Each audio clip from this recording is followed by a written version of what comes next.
Something subtle but important happened during early 2026 testing, and most people missed it completely.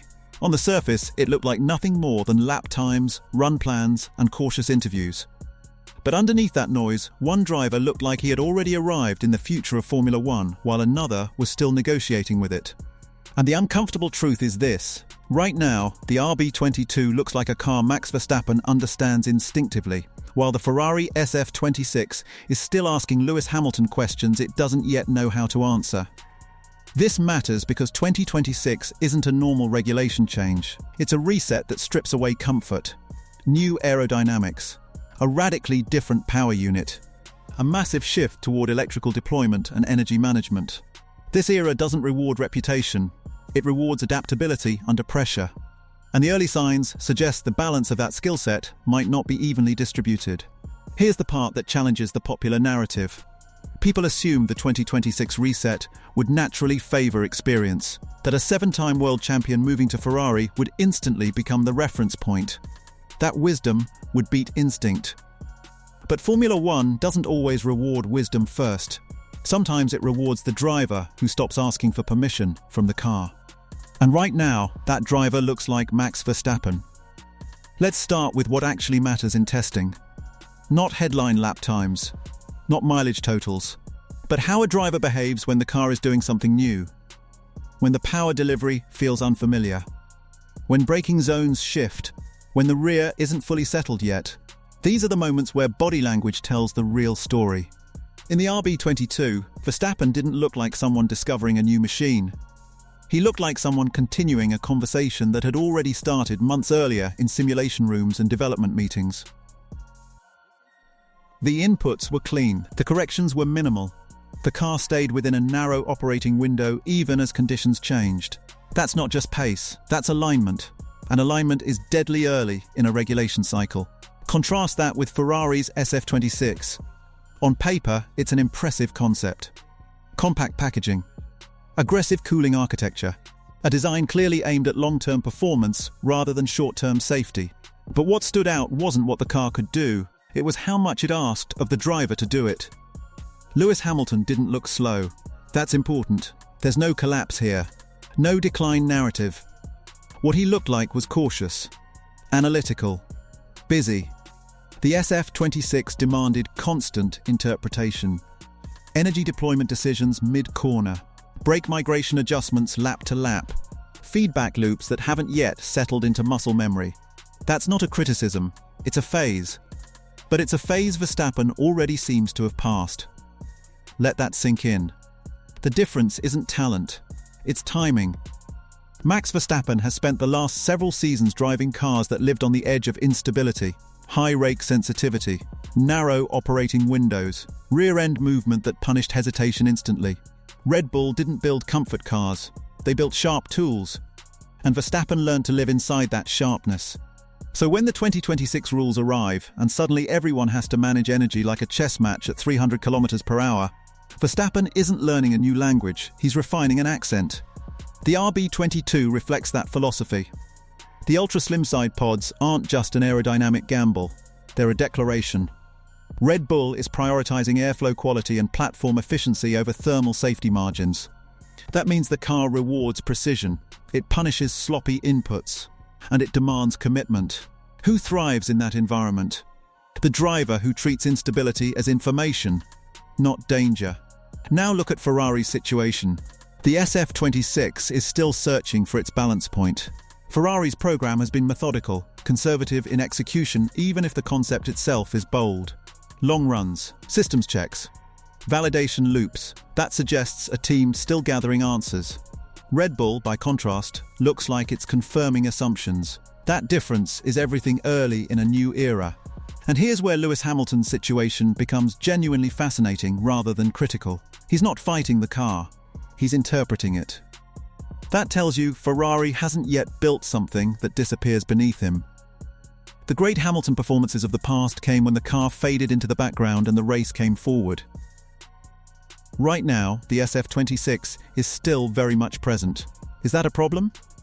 Not yet, but time doesn't wait, because every race weekend in the early phase of a new regulation cycle is effectively an extension of testing. and the driver who arrives already fluent can bank points while others are still translating. That's the risk Ferrari is facing. Be honest for a moment. If this were anyone other than Lewis Hamilton, would people already be panicking? Or is reputation buying patience? That question matters. And it leads us to the part nobody wants to say out loud. This generation of Formula One cars is less forgiving to drivers who prefer stability as a foundation. The energy-heavy power units punish overcorrection. Every wasted deployment costs you 2 corners later. Every moment of hesitation shows up on the straight. Smoothness still matters, but only when it's married to decisiveness. Verstappen doesn't wait for permission from the car. He decides, and the car follows. Hamilton, historically, builds speed through trust, through rhythm, through understanding the car's language. That process takes time. And Ferrari is asking him to do it inside the most complex technical transition the sport has ever seen. That's not an insult. It's a reality. Here's something else worth noticing. Red Bull didn't rush Verstappen into high-mileage runs. They didn't need to. Short, structured stints were enough. That alone tells you how confident they are in correlation. When a team limits running for its lead driver in testing, it's rarely because they're hiding something. It's because they've already seen what they needed to see. Meanwhile, Ferrari leaned heavily on mileage. That suggests learning. Necessary learning. But learning nonetheless, and in Formula One, learning always has a cost. Smart fans already see where this is heading. Because the early phase of a season often defines the narrative that becomes self-fulfilling. Confidence breeds development clarity. Results buy patience. Patience buys performance. Red Bull has that loop dialed in. Ferrari is still assembling it. Now here's the uncomfortable political layer. Ferrari didn't hire Lewis Hamilton to wait. They hired him to deliver. Internally, expectations are enormous. Externally, the spotlight is unforgiving. Every radio message will be dissected. Every adjustment will be interpreted as struggle or genius depending on bias. That environment doesn't accelerate adaptation. It amplifies pressure. Verstappen, by contrast, is operating inside a system built around him. The RB22 isn't just a car he drives, it's a car shaped by years of his feedback, his tolerance for instability, his appetite for risk. Was that intentional? Or did Red Bull simply end up building the perfect car for the most adaptable driver of his generation? That question should bother the rest of the grid. Because if the RB22's baseline is already aligned with Verstappen's instincts, then every upgrade compounds an advantage that isn't visible on paper.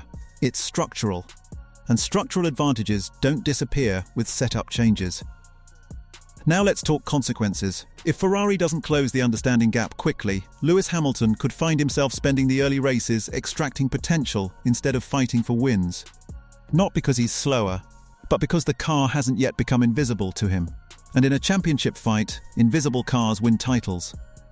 Meanwhile, Verstappen can afford to push boundaries earlier. Explore limits, force others into reactive strategies. That's how dominance starts quietly.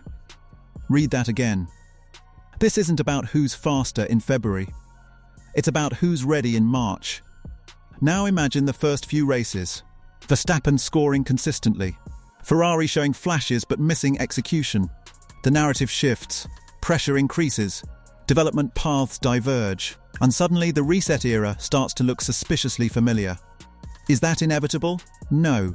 Is it possible? Absolutely. And that's why this moment matters. Because the difference between being ready and becoming ready in Formula One is often the difference between leading a championship and chasing one.